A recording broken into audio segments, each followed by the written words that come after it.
Hi guys, and welcome to episode 2 of Let's Play City Skylines. Now in the last episode I started working on this small little suburb-ish kind of town in the middle of... I have no idea where this actually is. That's kind of stupid. It almost seems like it's in like one of the eastern states of the United States. I have no idea really, but yeah, I started working on that, and today I'm just going to kind of do the same, follow the same kind of layouts that I've been doing so far, and I'm actually quite happy about this. I haven't really had too many traffic problems with this. The basic idea is actually inspired by many Dutch cities, because the thing that they've got going on very often is there is a big road, which is in this case in the shape of a 4-lane road, which goes around the areas which people live in, and then you're going to have a couple of entrances, just a couple, and from those entrances you get all of these well, I don't know really what to call it, but all of these curvy roads, and on all these curvy roads you've got houses, and everybody hates it in real life because everybody gets lost in cities like this, which is, yeah, it is an argument to say that why those curvy roads, everybody gets lost in them. You should probably have square roads, that's more practical. But then again, I really like the look of curvy roads much more. I mean, look at this. This is just beautiful, especially with all those trees. And I know I now know I should watch out with placing all of those trees, because there is a limit to the amount of trees you can place, which saddens me. But yeah, there's no way I can get around that. But somebody said it's about 250,000, and I'm sure that's counting the trees that are already out there.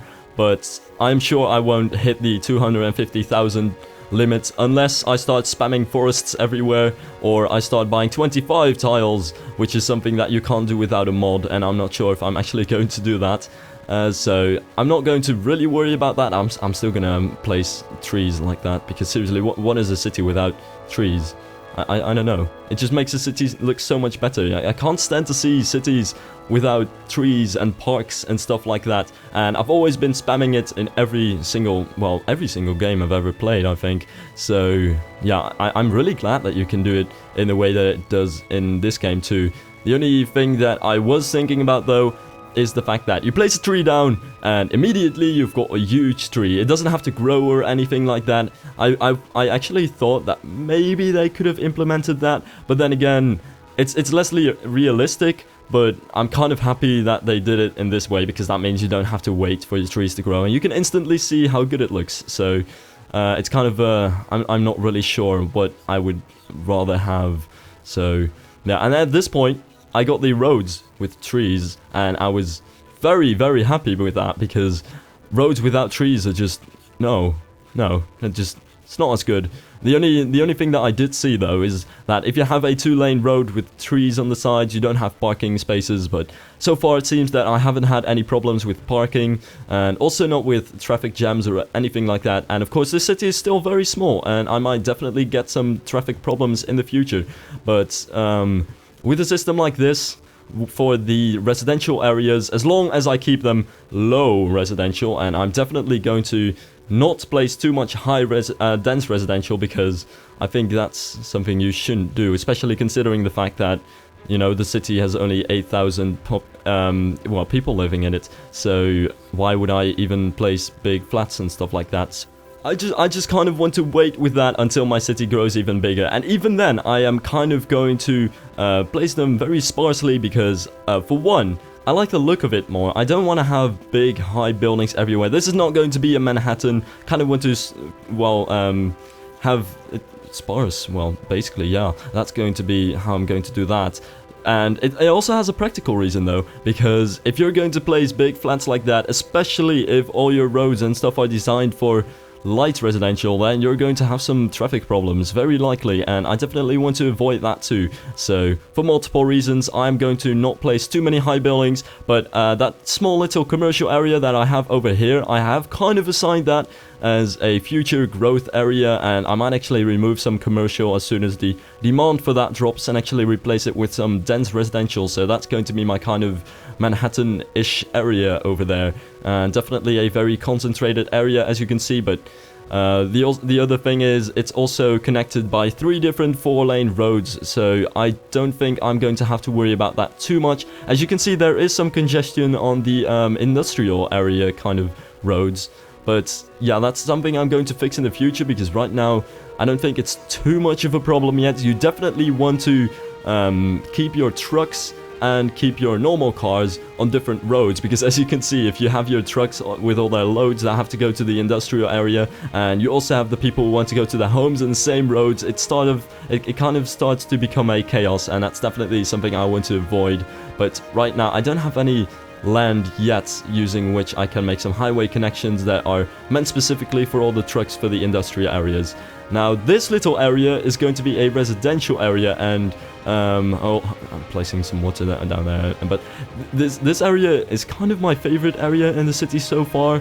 I just kind of like the look of it with the circle like that and stuff, and it's all light residential, and it's just your perfect suburb, I suppose.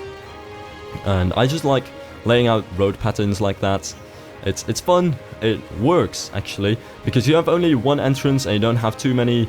Oh wait, no, this thing actually has 2 entrances. That's almost a lot, but you don't have too many crossings or anything like that, so not too much traffic stuff going on, and it looks really nice, and you actually get some spare room for parks and trees and stuff like that too, so definitely really happy about that. Now at this point I think I had to place cemeteries, and this actually turned out to be a very big problem that I did not expect to have beforehand, because as it turned out, I would have the hugest problems with dead people in my city, because dead people are so annoying, seriously. I've always played these city building games and always used to have, well, slight problems with electricity or water or garbage, but never have I ever had problems with dead people all over my city. And then as soon as one of the cemeteries was full, but I kind of didn't notice because I was working on a new area, and then I zoomed out and bam, there were dead people everywhere and abandoned buildings. And speaking of abandoned buildings, it's kind of something that I've seen so far that it's hard to avoid, because even if you don't have really big problems in your city, you're still gonna have a couple of abandoned buildings, but every time you're gonna have to manually remove those buildings. So I am actually thinking about getting that one mod which automatically removes your abandoned buildings for you, because even though to me it almost feels like cheating if you're using a mod, I kind of don't want to have the abandoned people, well, buildings in my city and having to remove them every time. It's kind of, you know, taking you away from the gameplay that I really want to do. And as you can see, I'm kind of doing some new districts over here and kind of filling up this one square. The one thing that I did want to try was to fill up this main square as much as possible, and only then start buying more squares around it. I don't know what really was my thought process behind this, but I kind of wanted to get this to work before I actually moved on to other areas and started building too big and started getting into trouble with that or something like that. So I definitely want to keep a constant growth of the city, but constant also means with no ridiculous peaks of let's build an entire new area which is going to be this extremely big.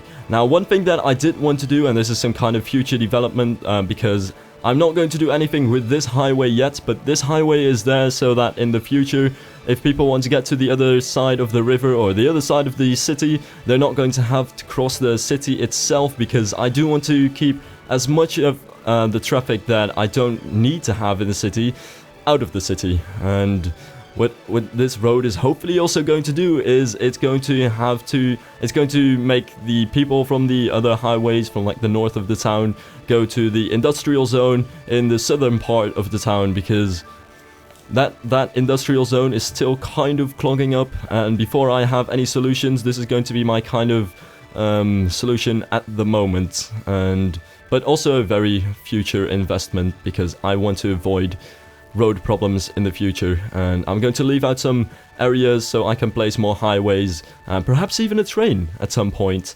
One thing that I am very happy about though, and I kind of wanted to stop comparing this game to SimCity, but in SimCity many people would always want to go to their work, to their industrial zone using the train, and that was kind of stupid, and I'm glad that you don't have to do that anymore. It's just you just have to get good road patterns and a good buzz line, so I'm really happy about that.